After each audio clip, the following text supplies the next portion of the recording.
Olá, você está com o Corporate Business. O Corporate Business, como sabe, é um programa aqui do canal onde nós, desculpa a falta de modéstia, dizemos que é a melhor informação financeira e fiscal. E se me chatear a mim, eu digo que a responsabilidade desta frase é do José Pedro Farinha que está ali, que é o CEO da Betocnet. Ora bem, o que é que nós procuramos fazer todos os meses? Levar literacia financeira, mas também nesta parte empresarial. Ora, e você estará neste momento a perguntar qual é que é o programa, qual é o tema desta semana? É muito simples e é muito importante. Como financiar as empresas? Nós temos empresas bem financiadas, elas utilizam as melhores formas para se financiar. O que é que não se deve confundir quando estamos a falar de financiamento de empresas?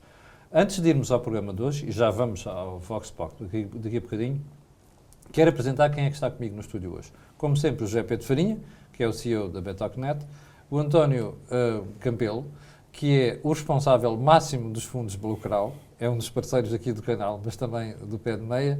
O António Regalado, que é quem manda no financiamento do Milênio BCP, manda mais do que o Presidente, atenção. E ele está despedido no final deste programa. Não é? E depois temos connosco a Isabel Cipriano, que é a Presidenta da Apotec. Mas antes de irmos ao programa, vamos então ao Vox Pop. Eu já lhe vou apresentar a pergunta na qual você deverá votar também hoje. Vamos a isto.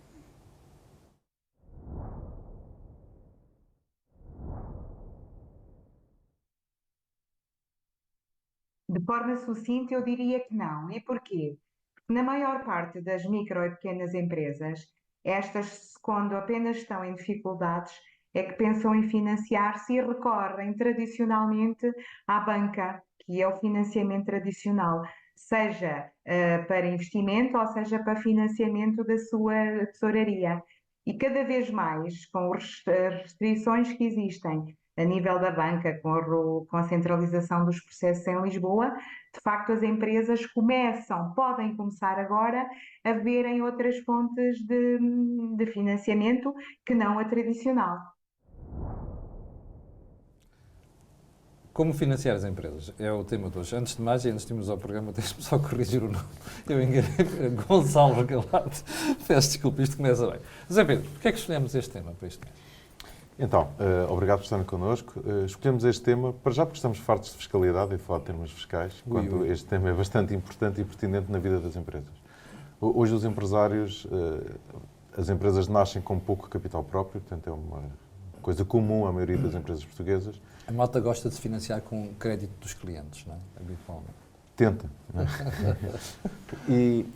Mas também essa gestão é importante, porque as empresas depois confundem necessidades de fundo de maneio com necessidades de investimento, portanto, CAPEX com OPEX, e vamos aprofundar isso, só para dar aqui uns termos mais chiques à coisa, não é?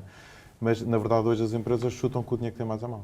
E depois acabam por passar grande parte do seu tempo a gerir as suas dificuldades financeiras, até porque as empresas vão à falência porque não honram os seus compromissos, não porque não têm resultados ou porque não têm capacidade de venda. Normalmente têm, mas muitas vezes não têm dinheiro capaz e suficiente de alavancar esses investimentos e essa atividade. Portanto, há muita, eu não diria literacia, mas há muito pouca preparação e também vimos de um período longo em que as empresas acabam por suprir estas necessidades da forma que conseguem. Portanto, a crise de 2010 veio-nos ajudar muito, porque as empresas todas tinham contas correntes calcionadas e achavam que não tinham que pagar. Não é? Portanto, aquilo servia para tudo, menos para gerir o financiamento que tinham que dar aos seus clientes ou os estoques que tinham que ter em armazém para poder honrar as entregas das suas vendas. Depois alguém lhes disse, não, afinal isto é para pagar, e portanto aí mudou um bocadinho. Então começaram a fazer mútuos de longo prazo, mesmo que fosse para financiar um crédito a um cliente por um mês.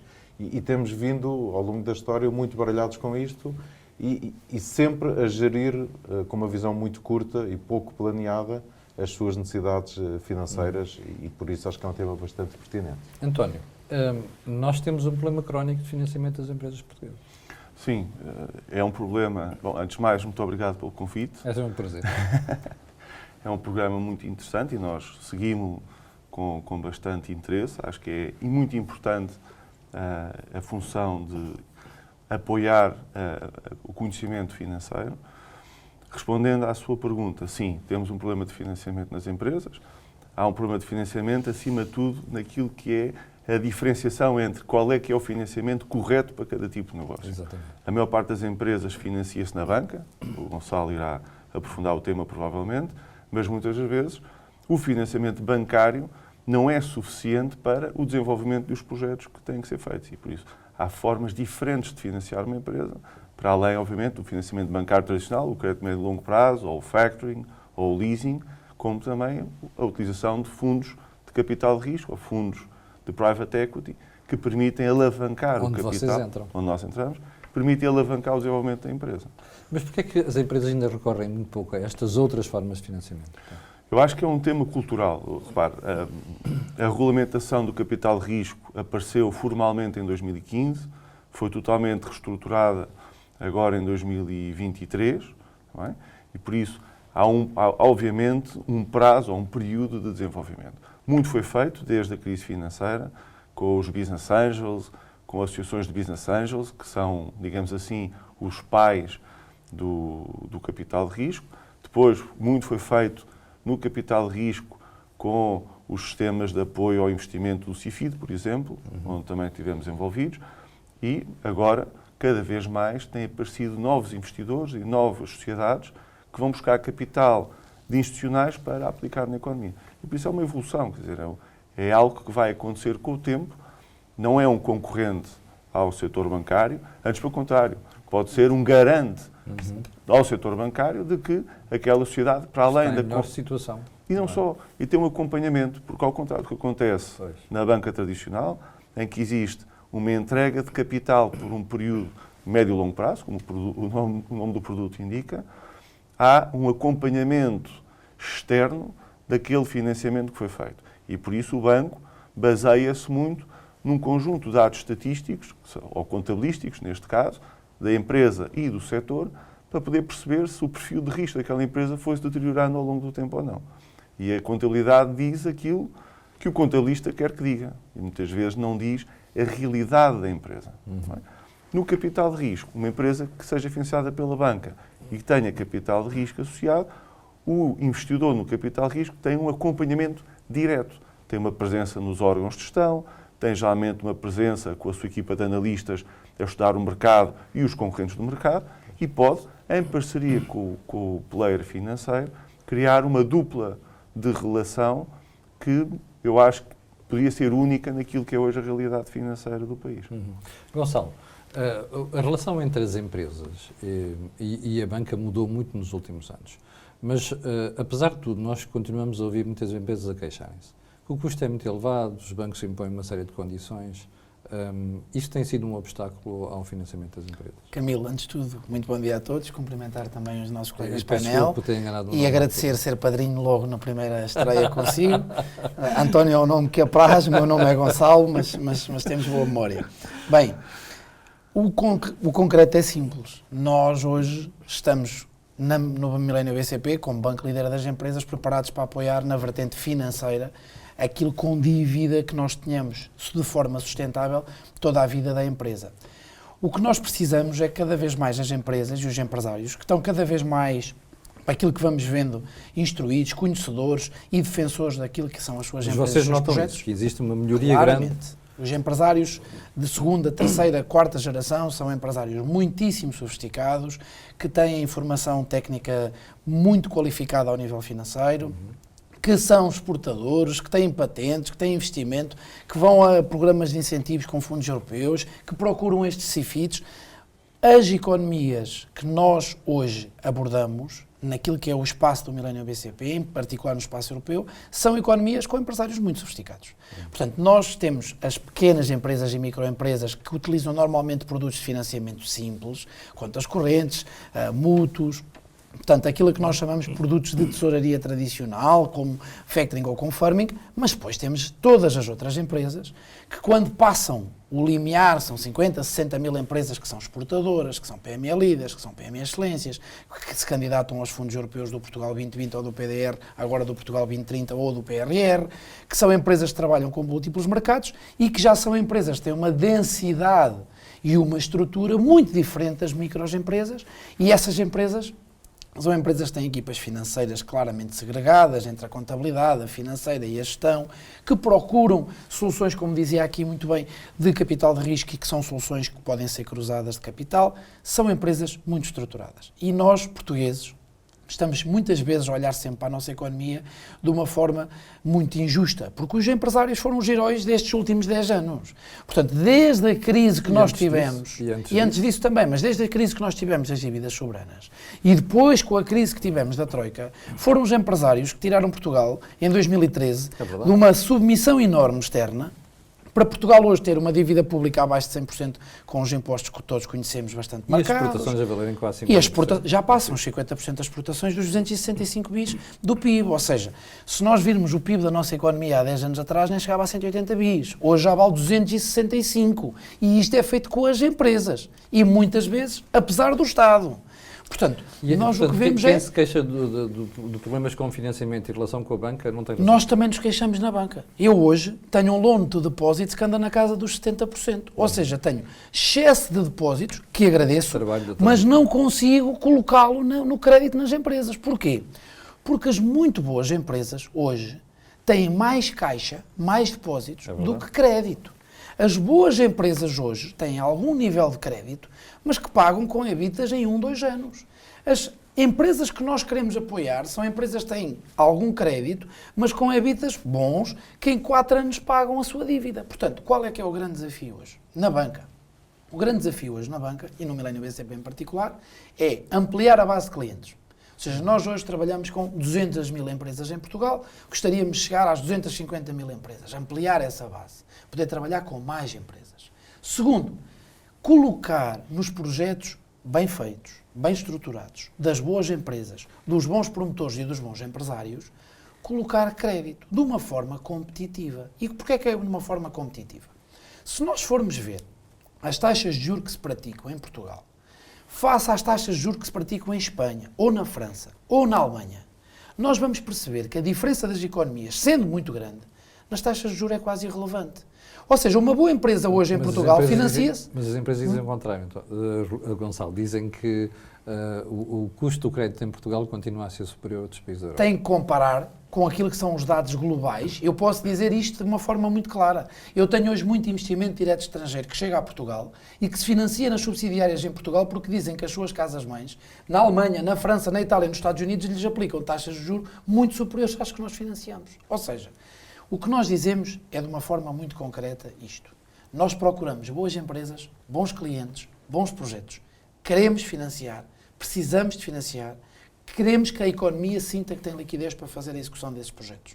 Sejam esses projetos de investimento com fundos europeus, sejam esses projetos de investimento normais, aquilo que são os planos. E agradecemos quando existe capital nessas empresas, para que, na verdade, nós tenhamos autonomia financeira robusta e que nós possamos ter um duplo controle. Antes de passar a Isabel Cipriano, deixe-me só pedir ao Mauro para colocar no ar o gráfico da pergunta que nós colocamos.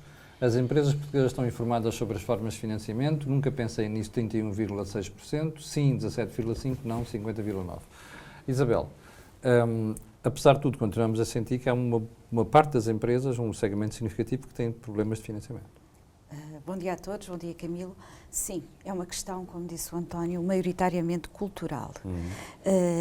Somos, por natureza, mais conservadores naquilo que toca à rúbrica de capital. Pronto, e essa é que é a verdade. Há muitos empresários que preferem controlar 100% de uma quintinha em vez de controlarem 10% de uma quinta serem maior, generais dentro de um campo de batalha muito grande. Esta partilha de poder. É um problema cultural. É um problema cultural. Sim.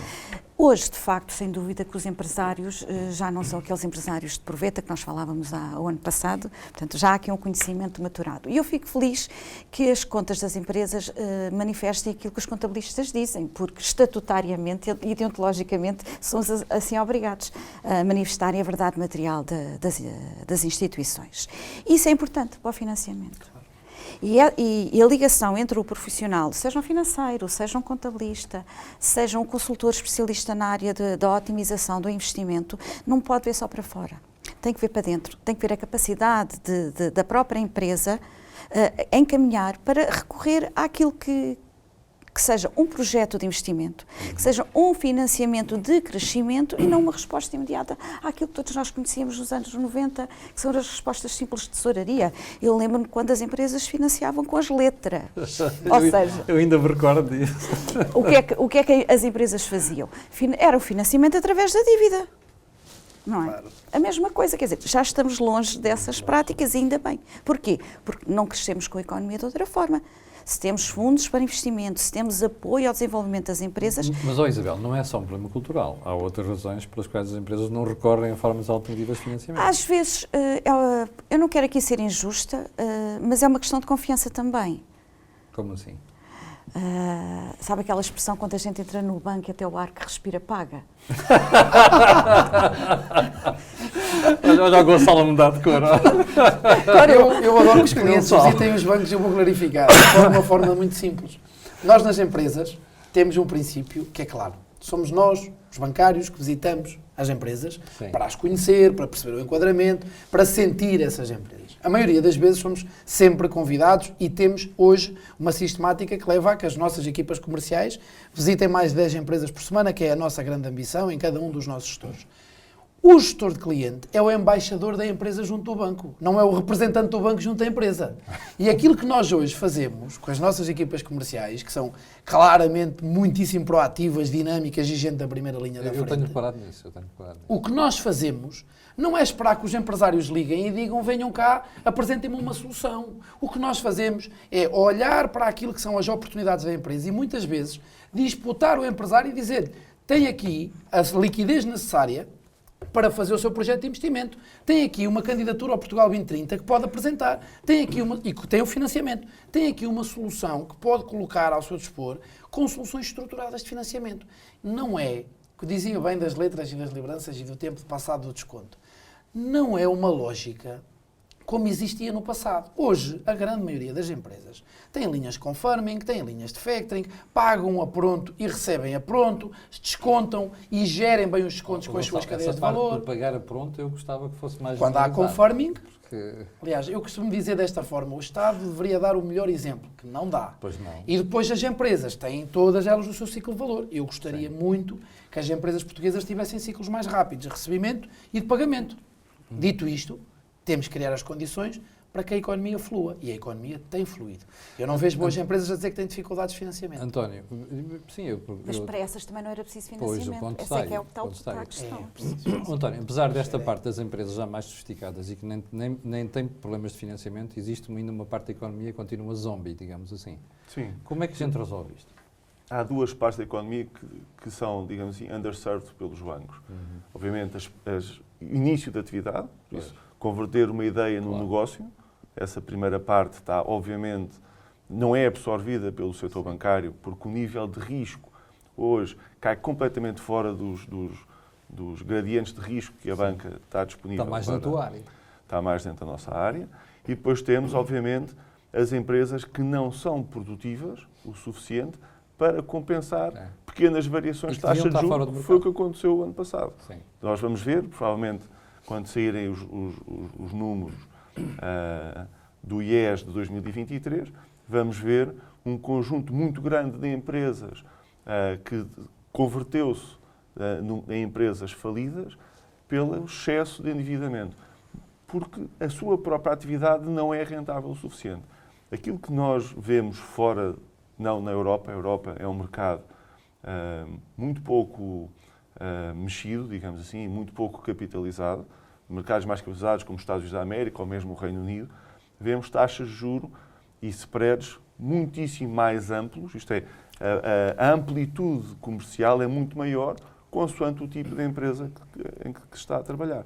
E por isso, acho que aí a banca portuguesa perdeu competitividade, a economia portuguesa perdeu competitividade, porque a banca, obviamente, focou-se nos clientes que têm riscos muito menores, porque, obviamente, o sistema de garantias dos bancos centrais, o Basileia, já nem sei em quais é que temos, no 4C, passou a ser muito mais exigente.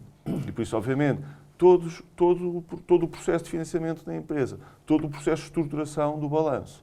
Porque há uma coisa que estava a pensar nisso há dias, e no meio de contabilistas é difícil dizer uma coisa destas, mas é engraçado, se nós olharmos para o balanço das empresas, nós temos o ativo, que é o que está fora da empresa. Por isso, é aquilo que se é construído, digamos assim, para servir o cliente. E depois temos do outro lado a lado, o acionista e o financiador. E nós aqui estamos nos dois lados. Fazemos financiamento, muitas vezes, e capital. E às vezes não é visto dessa forma. O empreendedor, o promotor, o empresário, geralmente vê ele e o banco, ou ele e os financiadores, como se fossem um lado totalmente diferente da equação, que não é. A estrutura de capital, às vezes, é muito mais importante do que o próprio ativo que a empresa tem. E é isso, e é nesse equilíbrio, digamos assim, nós vemos ainda um desligar muito grande entre a realidade da empresa e a realidade bancária. António, aproveita-me para dizer já agora que vamos fazer aqui publicidade em causa própria. No final do mês vamos fazer um evento, o Investors Days, digamos assim, onde vamos discutir uma série de coisas, algumas destas que o António está aqui a dizer. Zé Pedro Farinha, mas aguardo que vamos ter novidades sobre esta matéria dentro de poucos dias. Zé Pedro, tu há bocado dizias que há uma série de empresas, aliás, há muita empresa que ainda confunde CAPEX com APEX, porquê? É a falta de sofisticação? Porque eu acho que o Gonçalo e o António estão aqui a dizer coisas espetaculares, mas o mundo real das micro e das pequenas empresas ainda não é esse do empresário altamente sofisticado. E o António há bocado até fez aqui uma provocação engraçada de que a contabilidade das empresas não espelha a realidade da empresa. Eu gostava que isto não fosse verdade, mas ainda é. Mas infelizmente é. E porquê? Porque hoje em dia é preciso que nós consigamos descer à terra. 95% das empresas são microempresas em Portugal. E esses não são assim tão bem preparados. E esses também têm uma visão do negócio muito paternalista, como falávamos há bocadinho, minifundiária. Não querem diluir o capital, não se querem juntar a outros, não querem aceitar capital de risco, não querem aceitar financiamento para comprar o negócio do concorrente, do fornecedor, do cliente e aproveitar para ganhar escala. E não querem, sobretudo, perder tempo a olhar para a informação do seu próprio negócio.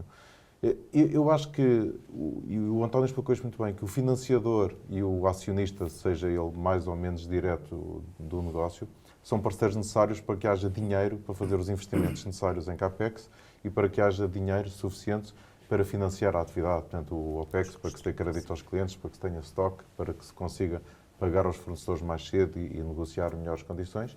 Mas também aqui é muito importante que se olhe para os números e a contabilidade tem que ajudar não só a dar esta visão histórica de como é que chegámos até aqui e com isto garantir ao banco e garantir ao investidor... Mas tem que ir além disso. Não é? Menos risco, mas tem que ir muito além disso. Tem que mostrar também o que é que vai acontecer. Embora eu continue a achar que eu posso levar a melhor informação histórica e o melhor business plan ao Milênio BCP, que ele só vai emprestar se souber que o risco é baixo. E com garantias corretas.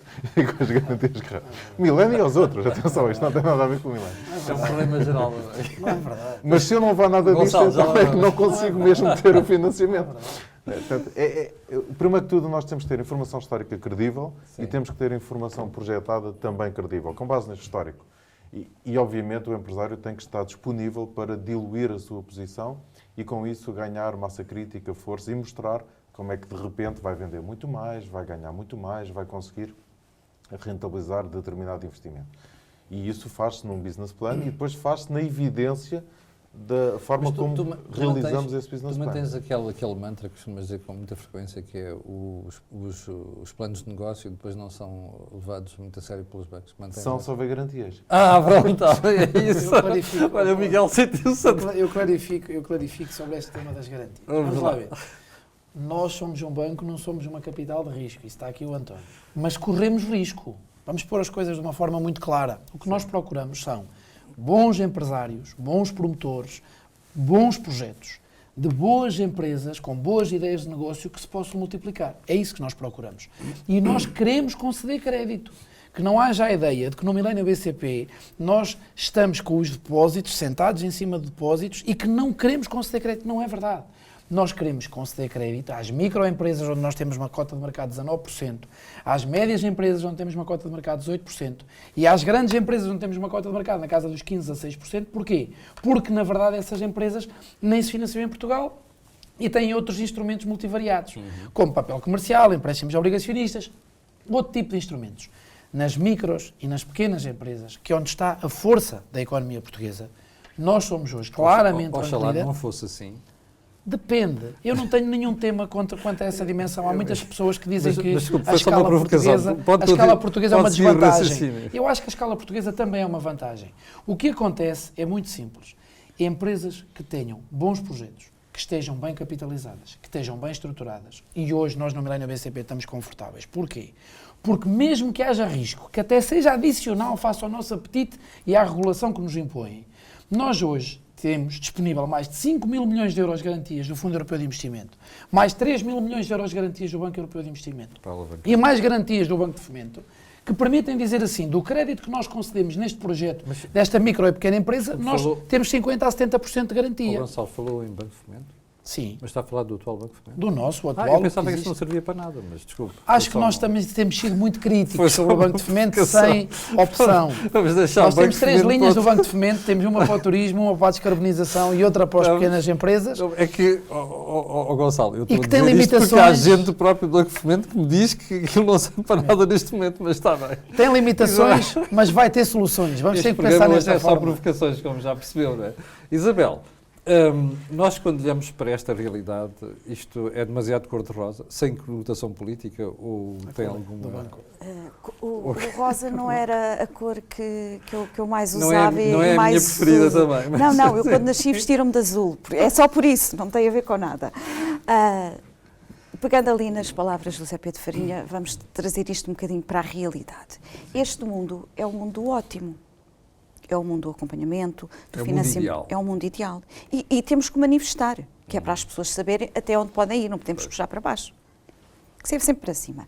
Mas a realidade portuguesa, lamentavelmente, tem coisas menos positivas, vive de um micronegócio que é maioritariamente familiar, em que o sócio é o gestor e é o trabalhador.